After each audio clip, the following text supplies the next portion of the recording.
ولې نه په دې کې خوشاکشوبه نشته چې کړکېچ به منځته راځي او دا یوازې پر باګرام بیا ختمیږي نه ګوره یوازې باګرام نه دی باګرام یو بهانه ده لکه امریکا چې مثلا د تروریزم په نامه باندې یا د اسامه بن لادن په نامه باندې پر افغانستان باندې حمله وکړه او افغانستان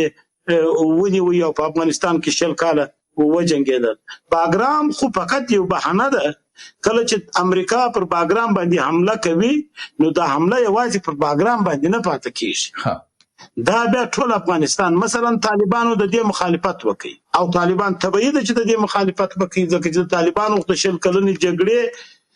هغه د دې کوم مشروعیت ځوځان ته ورکاوي یا د نن پوري ورکوي یا د دې د رهبر څخه نیول تر ټولو پوري چې د نن ورځې پوري خبرې کوي همدغه یو خبره ده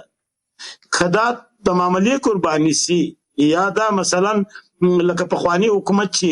یو ستراتیژیک تړون سره امضا کیدا وسی نو دا خو بیا نور دغه امریکا ده بیا به دغه د سیمې هیوادونه چې بیا نور خبري راپورته کوي